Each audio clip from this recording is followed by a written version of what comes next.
Hi friends, शुभ संध्या। मु सुशांत आपण मानक मन को टिके फ्रेश करने मोर गोटे छोटिया कार्यक्रम आस आम कविता पढ़ा देखु। नमस्कार दर्शक बंधु, आज कविता अनुभवर कथा। भविष्य को परिकल्पना करी हृदय भितर साइती थी असमरी स्वप्न। प्रत्येक दिन निरोला मुहूर्त एकाठी करुली स्वप्न मान को पचारुली निज को प्रश्न। भविष्य को परिकल्पना करी हृदय भितर साइती थी असमरी स्वप्न।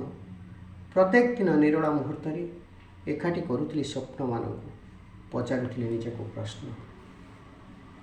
माने जानी नहीं भल पाइबार, जानी नहीं परिणाम, तथापि कहीं तमें हेल आपणार। हृदय देली स्वीकृति तुमको, तमें बांधी देला डोर विश्वास आ भल पाइबार। माने जानी नहीं भल पाइबार, जानी नहीं परिणाम, तथापि कहीं तुम्हें हेल आपणार। हृदय देली स्वीकृति तुमको, तमें बांधी देला डोर विश्वास आ भल पाइबार।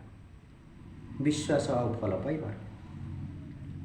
जेबे मु जानिली प्रेम परिभाषा, खसी जाइथिला पाद, उठिबा पूर्वरु पाद तल मोर खसिला अतड़ा। अनुभव करी कष्ट। जेबे मु जानिली प्रेम परिभाषा, खसी जाइथिला पाद,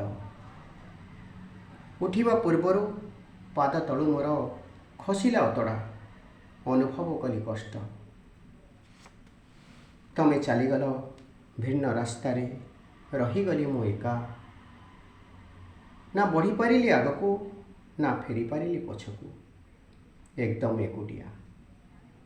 तमे चलीगल भिन्न रास्तार, रहीगली मु एका। ना बढ़ी पारिली आगको, ना फेरी पारिली पछकू, एकदम एकुटिया।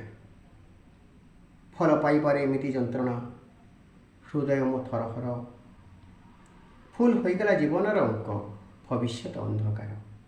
फल पाइबार एमिति जंत्रणा, हृदय मो थरहर। भूल होइगला जीवनर अंक, भविष्यत अंधकार। भविष्यत अंधकार। धन्यवाद।